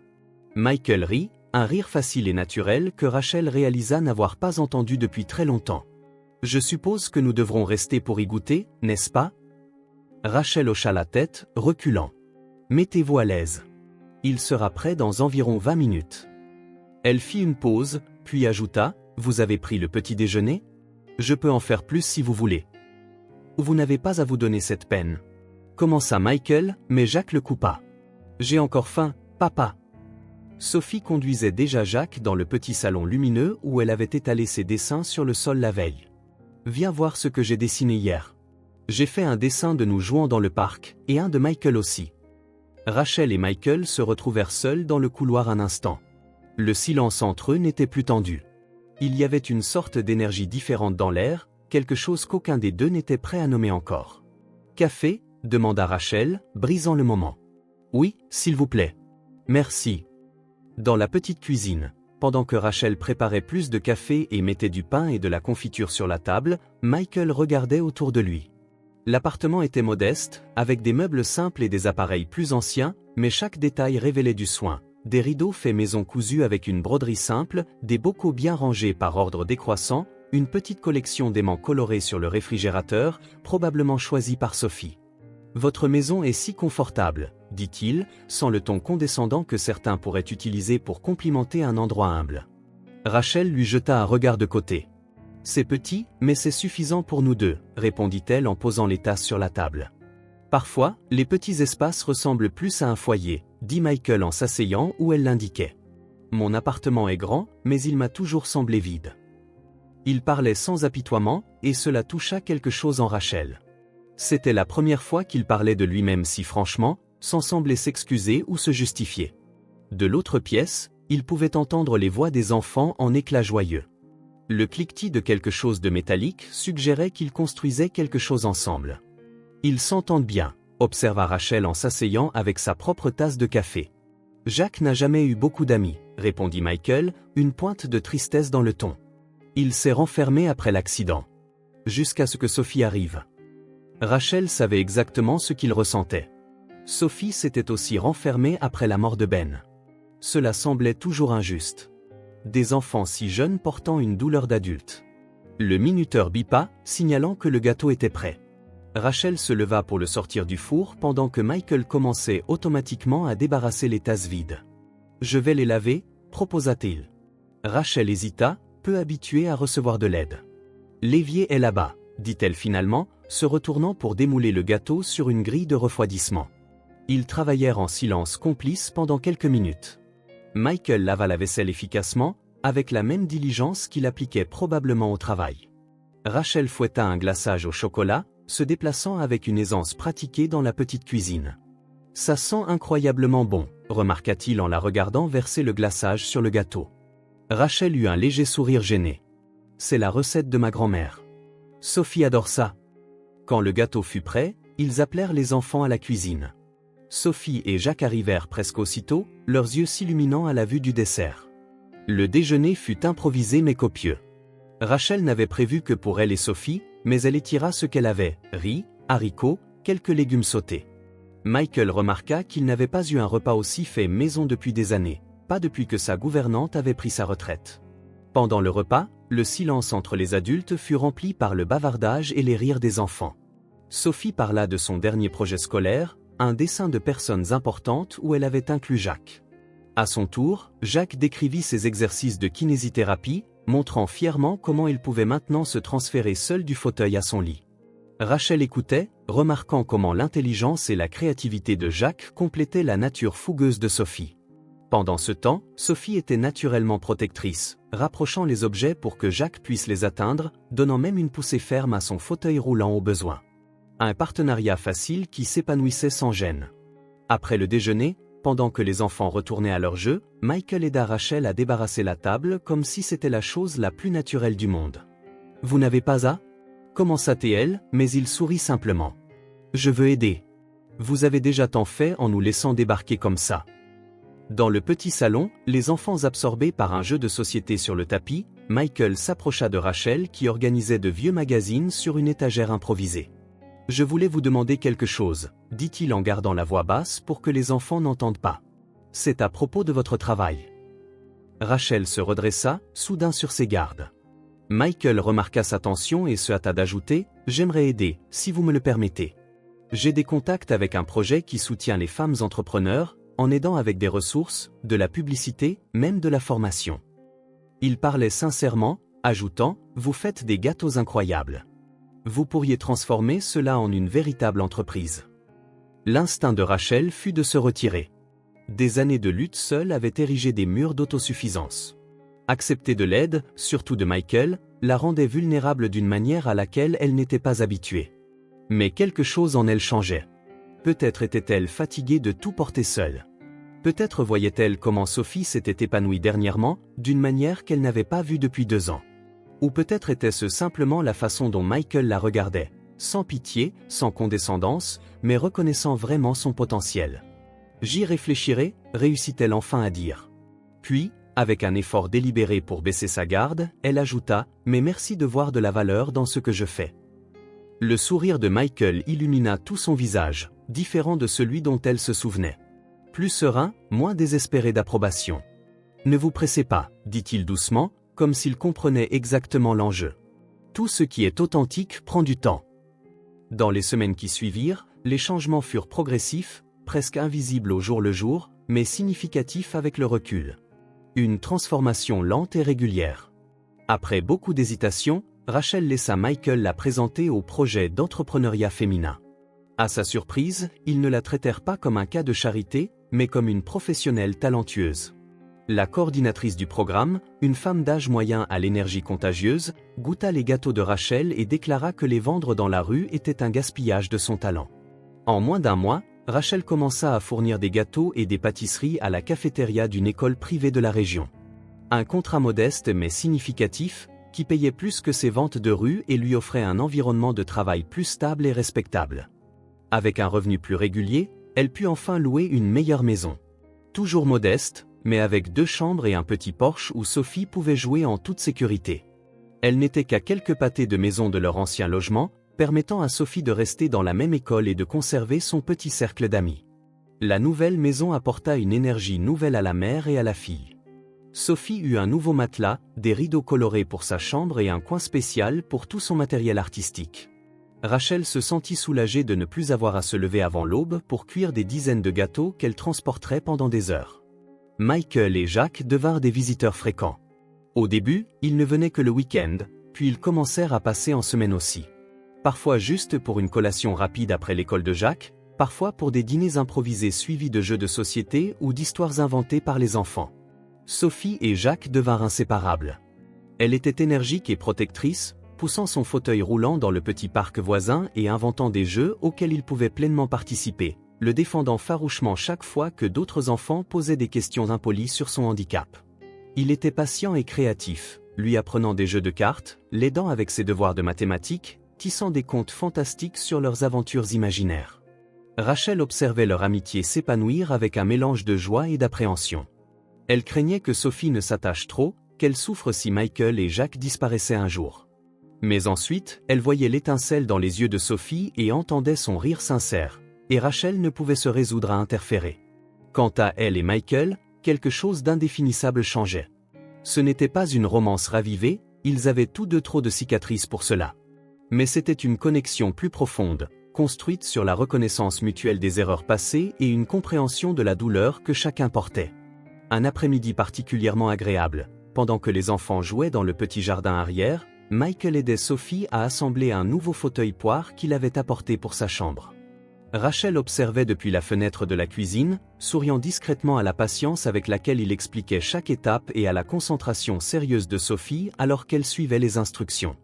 Plus tard, après une collation de sandwichs et de gâteaux, ils se réunirent tous dans le salon pour écouter une histoire que Sophie avait inventée.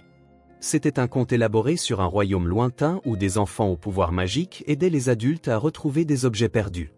Jacques fournissait les voix pour chaque personnage, provoquant les rires de tout le monde. Michael, assis par terre, le dos contre le canapé, avait une lumière dans les yeux que Rachel n'avait pas vue depuis des années. Elle-même sentit le poids de tant de jours difficiles s'alléger alors qu'elle se laissait entraîner dans le monde imaginaire des enfants. Quand l'histoire se termina, Sophie les regarda tous les quatre, assis en cercle dans le petit salon, et demanda de cette manière merveilleusement directe des enfants de 5 ans, « Est-ce qu'on est comme une famille maintenant ?» Un silence tomba sur le groupe.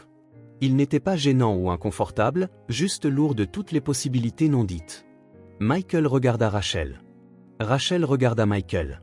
Quelque chose passa entre eux, une communication silencieuse, une compréhension mutuelle qui allait au-delà des mots. Et pour la première fois, aucun d'eux ne répondit par des explications ou des évasions. Ils sourirent simplement tous les deux. Un sourire partagé qui ne contenait ni grandes promesses ni déclarations dramatiques, mais quelque chose d'encore plus précieux, la possibilité d'un avenir qu'ils pourraient construire lentement, jour après jour, avec soin et patience. Un sourire qui disait sans mots que certaines histoires ne se terminent pas quand on pense qu'elles le font. Parfois, elles font simplement une pause, prennent une profonde inspiration et recommencent d'une manière différente. Mature, plus forte, plus authentique. La nouvelle parvint à la famille Thompson comme un murmure insidieux.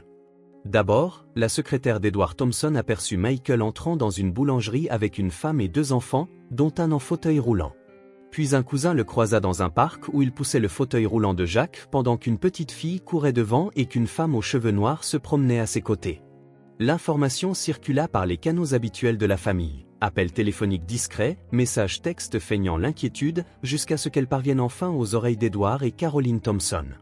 Quand Michael reçut le message de sa mère l'invitant ou le convoquant, en fait au dîner dominical à la maison familiale, il sut exactement de quoi il s'agissait. Être invité à un dîner de famille n'était pas inhabituel, mais le ton du message et l'insistance sur le fait qu'il devait absolument venir cette fois-ci indiquaient clairement que quelque chose avait changé. Ce dimanche matin, alors qu'il s'habillait pour la réunion, Michael ressentit un calme étrange. Il fut un temps où affronter sa famille l'aurait rempli d'anxiété, de peur de les décevoir, de culpabilité. Mais il était différent maintenant. Peut-être étaient-ce les après-midi passés avec Rachel et les enfants. Peut-être était-ce le rire qu'il entendait de Jacques ces jours-ci, quelque chose qu'il avait à peine entendu depuis l'accident. Ou peut-être était-ce simplement le parcours d'un homme qui s'était perdu trop longtemps mais qui retrouvait maintenant son chemin. « Tu seras parti longtemps, papa ?» demanda Jacques, regardant Michael ajuster sa cravate dans le miroir de la chambre. « Juste quelques heures, mon grand ?» répondit Michael en se tournant vers son fils avec un sourire. « Madame Johnson restera avec toi et je serai de retour à temps pour te lire ton histoire avant de dormir. »« On ne va pas voir Sophie aujourd'hui ?» La déception dans la voix de Jacques était palpable. Michael s'agenouilla près du lit pour pouvoir rencontrer les yeux de Jacques. « Pas aujourd'hui. Mais je promets qu'on ira demain, d'accord ?» Le visage de Jacques s'illumina à cette promesse. Michael sentit une vague de protection et un nouveau sentiment de détermination qui grandissait en lui. Son fils était plus heureux ces dernières semaines qu'il ne l'avait été depuis la mort de sa mère. Sophie et Rachel avaient ramené la lumière dans leur vie, une lumière dont Michael n'avait pas réalisé l'absence jusqu'à son retour. Il ne laisserait pas cette lumière s'éteindre. Pas encore. La demeure des Thompson se trouvait dans un quartier chic, derrière de hauts murs et des portails automatiques. Michael gara sa voiture dans l'allée circulaire, observant la grande façade de la maison où il avait grandi. D'une certaine manière, elle semblait plus petite maintenant, moins intimidante que dans ses souvenirs. La gouvernante ouvrit la porte, le saluant avec la formalité habituelle. Depuis le hall d'entrée, il pouvait entendre des voix provenant de la salle à manger. Plus de voix qu'il ne s'y attendait. Clairement, ce ne serait pas juste un dîner avec ses parents. Entrer dans la pièce confirma ses soupçons. Outre Édouard et Caroline, son frère aîné Robert était là, avec sa femme impeccablement vêtue et réservée. Sa sœur Elisa, toujours la préférée de leur père. Et même l'oncle Philippe, le frère de Caroline et l'un des plus anciens partenaires de l'entreprise familiale. « Michael, enfin » dit Caroline en se levant pour lui faire de belles bises sur les deux joues. « Nous commencions à penser que tu ne viendrais pas. »« Désolé d'être en retard » répondit Michael en saluant chaque personne à son tour. « Je ne savais pas que nous avions une réunion de famille complète. »« Oh, ce n'est pas une réunion » dit Édouard de sa voix grave et autoritaire qui emplissait la pièce. « Juste un dîner, fiston. Assieds-toi. » Michael obtempéra, prenant sa place habituelle à la table somptueusement dressée. La gouvernante servit le premier plat, un consommé de légumes qu'il toucha à peine. Un silence épais s'installa, chargé d'attente et de tensions non dites. Robert fut celui qui aborda finalement le sujet délicat. « Alors, Mike, j'ai entendu dire que tu passais du temps dans un quartier plutôt intéressant ces derniers temps ?» Michael garda un visage impassible, prenant une petite gorgée d'eau avant de répondre. « Si par intéressant tu veux dire le quartier où vivent mes amis, alors oui. J'y suis souvent allé. »« Des amis ?» demanda Caroline sur ce ton faussement innocent qu'il connaissait trop bien. « Quel genre d'amis, chérie ?» Michael posa sa serviette à côté de son assiette, regardant directement sa mère. Une femme nommée Rachel et sa fille, Sophie. Sa petite fille a sauvé Jacques d'un accident il y a quelques semaines. Nous passons du temps ensemble depuis. Le nom de Rachel tomba comme une pierre dans les eaux calmes du dîner familial. Édouard et Caroline échangèrent des regards entendus. Robert laissa échapper un soupir exaspéré. Elisa semblait sincèrement perplexe. « Ce ne peut pas être la même Rachel ?» commença Caroline, mais Édouard la coupa. « C'est exactement celle à qui tu penses, » dit-il en fixant Michael d'un regard d'acier. « N'est-ce pas, fils ?» Michael soutint le regard de son père, refusant de reculer. « Oui. C'est la même Rachel avec qui j'étais il y a 10 ans. Celle que vous m'avez convaincu de quitter. » Un autre silence tomba, rompu seulement par le léger tintement des couverts sur la porcelaine alors que la gouvernante débarrassait les bols de soupe. Michael sentit le poids des regards de chacun, la colère à peine voilée de son père, l'alarme de sa mère, la confusion de ses frères et sœurs, même la désapprobation de l'oncle Philippe. « Michael, » dit Édouard une fois qu'ils furent seuls à nouveau. « Je pensais que nous avions dépassé cette phase il y a longtemps. Tu as fait ce qu'il fallait en t'éloignant de cette fille. Tu as fait un bon mariage, construit une famille respectable. Et regarde où ça m'a mené, papa, rétorqua Michael, sa voix calme trahissant la tempête intérieure. Catherine est partie. Jacques est en fauteuil roulant. Et moi, j'ai passé des années à essayer de combler un vide qui a commencé quand j'ai quitté Rachel. Caroline porta la main à sa poitrine, comme si les mots de son fils l'avaient physiquement blessé. Michael, comment peux-tu dire ça? Insinues-tu que l'accident de Jacques était une sorte de punition? Non, mère. Je dis que la vie ne suit pas le scénario parfait que papa et toi avez écrit pour moi. Peut-être, juste peut-être, aurais-je dû faire confiance à mes propres instincts il y a 10 ans? Robert intervint avec ce ton condescendant dont Michael se souvenait depuis l'enfance. Soyons réalistes. Cette femme, cette Rachel, elle va encore t'utiliser. Elle est probablement en difficulté financière, a vu une opportunité quand sa fille a rencontré Jacques, et maintenant elle joue juste la situation. Robert a raison, ajouta l'oncle Philippe, parlant pour la première fois. Les gens comme elle ont toujours une idée derrière la tête, Michael. Toujours à chercher un avantage. Michael regarda autour de la table, sa famille.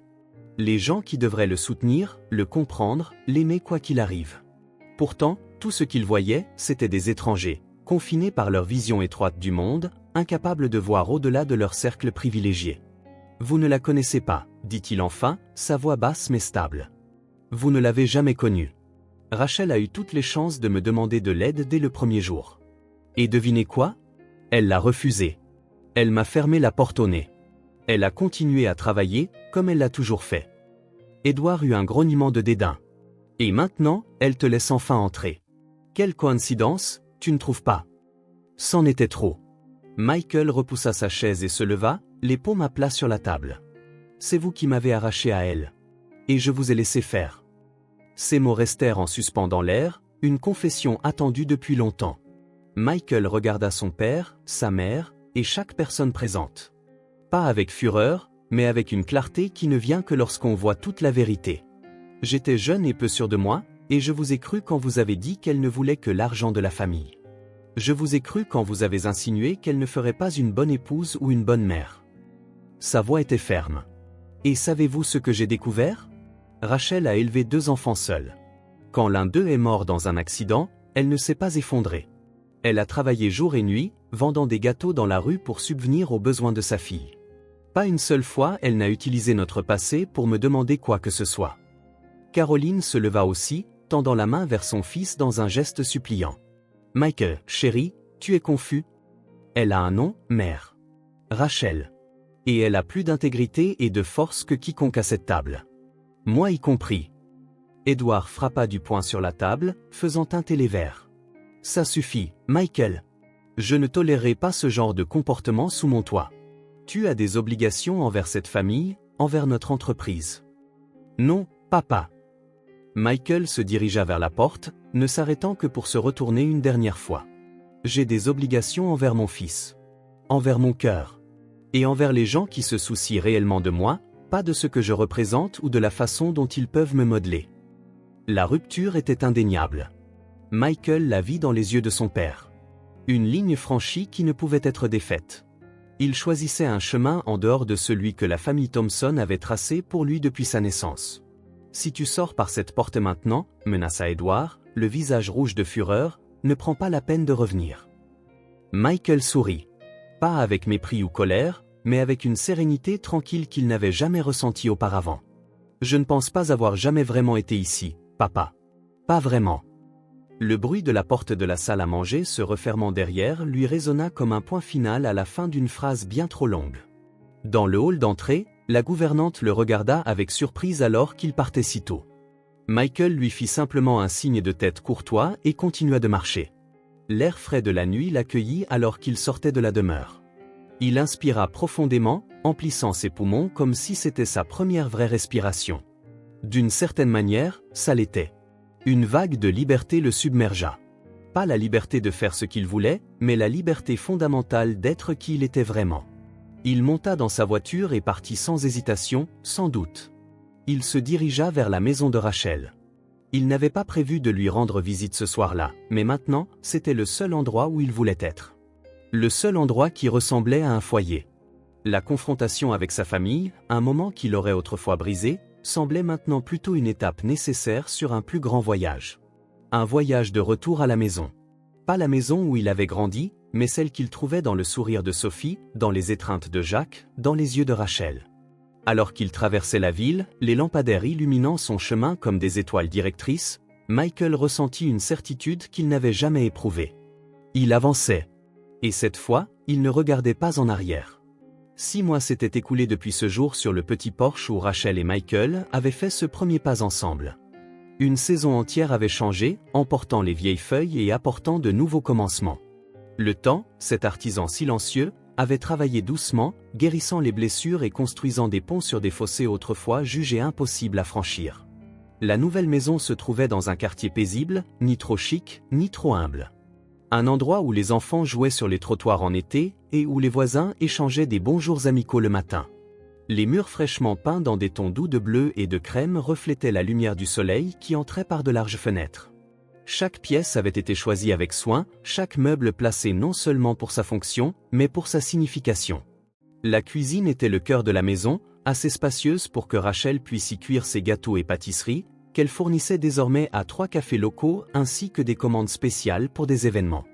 La douce odeur de cannelle et de vanille flottait dans l'air, se mêlant au parfum des fleurs fraîches que Rachel gardait dans un vase coloré sur la table. Ce dimanche après-midi particulier, Sophie et Jacques jouaient dans le jardin arrière. Leur rire traversait les fenêtres ouvertes, remplissant la maison d'une énergie que ni Rachel ni Michael n'avaient imaginé ressentir à nouveau. Jacques, bien que toujours en fauteuil roulant, naviguait sur le chemin pavé que Michael avait construit pour lui avec une vitesse remarquable. Sophie courait à côté, poussant parfois son fauteuil dans des courses extrêmes qui faisaient bondir le cœur des adultes, mais il n'intervenait jamais. Dans un coin du jardin, Rachel avait créé un petit jardin. Des pots de différentes tailles exposaient des fleurs colorées et quelques herbes aromatiques. C'était son lieu de paix, où elle travaillait les matins de week-end, Michael lui tenant tranquillement compagnie, levant occasionnellement les yeux de son livre pour l'admirer. « Ils sont si heureux », remarqua Rachel en regardant les enfants par la fenêtre de la cuisine tout en mettant la touche finale à un gâteau à l'orange. Michael s'approcha, se tenant à côté d'elle. « Tu as l'air heureuse aussi », dit-il en remarquant l'éclat dans ses yeux et la légèreté de ses mouvements. Rachel sourit, se permettant de savourer la simple vérité de ses mots. « Je le suis », répondit-elle simplement. Ils ne vivaient pas ensemble, pas officiellement. Michael et Jacques avaient toujours leur propre appartement à quelques pâtés de maison, mais ils passaient tellement de temps dans la nouvelle maison de Rachel que la distinction semblait presque symbolique. Une formalité nécessaire, respectant le rythme prudent qu'ils s'étaient fixé. Ne pas se précipiter. Construire la confiance, une brique à la fois. La sonnette retentit, coupant court au moment. Michael alla répondre, revenant avec une boîte de livres pour enfants et un panier de fruits frais. Livraison spéciale, plaisanta-t-il. Des livres pour la petite bibliothèque des enfants et des fruits pour le gâteau de demain. Rachel le regarda poser le panier sur le comptoir. C'était un geste si simple, apporter des livres, des fruits, parfois des fleurs, mais il était rempli d'une sorte d'attention qu'elle n'avait jamais connue auparavant. Ce n'étaient pas des cadeaux chers ou grandioses, juste de petits signes qu'il pensait toujours à eux. « Merci », dit-elle en posant une main légère sur son bras. « Je pense qu'il est temps d'appeler les enfants pour le goûter. Le ciel commence à changer de couleur. » Michael hocha la tête et se dirigea vers le jardin arrière. Quelques minutes plus tard, les enfants débarquèrent à l'intérieur comme un tourbillon de bruit et d'excitation. Sophie, maintenant avec son bras complètement guéri, tenait une feuille de papier. Jacques se propulsa à l'intérieur avec l'assurance de quelqu'un qui connaissait chaque recoin de la maison. « Maman !»« Michael !»« On a fait un dessin super important !» annonça Sophie, les yeux brillants. « Allons sur le porche avant », suggéra Rachel. « Le gâteau est prêt et vous pourrez nous montrer votre dessin pendant que nous mangeons. » Le petit porche avant était devenu leur lieu de rassemblement préféré. Avec une table ronde, des chaises confortables et des plantes suspendues, il offrait une vue agréable sur la rue calme du quartier. Rachel servit le gâteau avec du jus pour les enfants et du café pour elle et Michael. Le soleil commençait sa descente, colorant le ciel de teintes chaudes d'orange et de rose. La lumière dorée les baignait, créant des ombres douces et illuminant leurs sourires. Michael raconta une histoire d'enfance où il avait essayé de construire une cabane dans un arbre, pour apprendre à ses dépens qu'il n'avait aucune compétence en menuiserie. Tomber de l'arbre n'était même pas le pire, dit-il en riant. C'était quand mon père m'a trouvé couvert de boue, entouré de planches cassées. Sophie rit si fort que ses yeux se fermèrent. Jacques applaudit, demandant plus de détails. Rachel écoutait avec un sourire serein. Il y avait un sentiment là, que personne n'avait besoin d'étiqueter, mais qu'ils ressentaient tous. L'appartenance, être exactement là où ils devaient être, avec exactement ceux avec qui ils devaient être. Quand l'histoire se termina, Sophie se souvint du dessin. Elle le souleva soigneusement de la table et le tendit, rayonnante. « Regardez ce que Jacques et moi avons fait. » Le dessin, réalisé avec des marqueurs vifs, montrait 4 personnes se tenant la main, 2 adultes et 2 enfants. Il y avait aussi un chien marron à côté d'eux, un grand arbre avec des fruits rouges, et une maison aux fenêtres ouvertes d'où flottaient de petites notes de musique. « C'est nous », expliqua Sophie en désignant chaque silhouette. « Moi, Jacques, maman et Michael. Et ça, c'est Sparky, le chien qu'on n'a pas encore mais qu'on aura un jour. » Elle devint sérieuse. « Pour l'instant, tout est complet. » Rachel sentit sa poitrine se serrer. Non pas de douleur, mais d'une vague d'émotion qu'elle pouvait à peine contenir. Elle regarda Michael et vit ses propres sentiments se refléter dans ses yeux. Il tendit la main sur la table et prit la sienne, calmement. Leurs doigts s'entrelacèrent naturellement, comme s'ils étaient faits pour s'emboîter. Ils ne dirent rien, car il n'y en avait pas besoin. Jacques étudia le dessin avec satisfaction. « On peut l'accrocher au mur du salon ?» demanda-t-il. « Bien sûr, » dit doucement Rachel. « Il sera parfait là-bas. » Le soleil continuait de descendre, baignant le porche d'une lumière chaude qui ressemblait à une bénédiction sur l'instant. Une douce brise agitait les plantes suspendues, faisant danser des ombres mouvantes sur le plancher en bois. Assis ensemble sous le ciel changeant, quelque chose se cristallisa dans l'air. Une certitude partagée qui ne pouvait être mise en mots.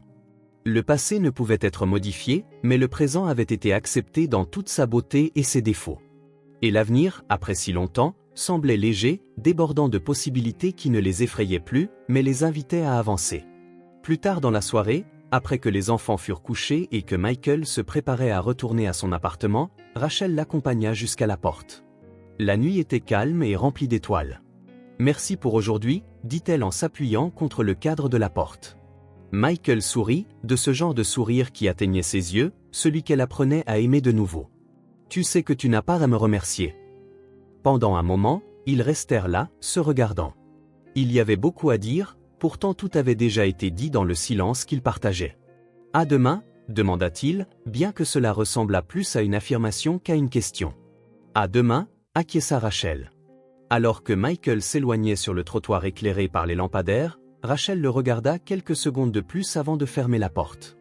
De retour dans le salon, son regard dériva vers le dessin de Sophie et Jacques, maintenant encadré et accroché au mur principal. Pour l'instant, tout est complet. Les mots de Sophie résonnèrent dans son esprit. D'une certaine manière, ça l'était. Cette famille, née de la douleur, s'épanouissait maintenant grâce à la gentillesse.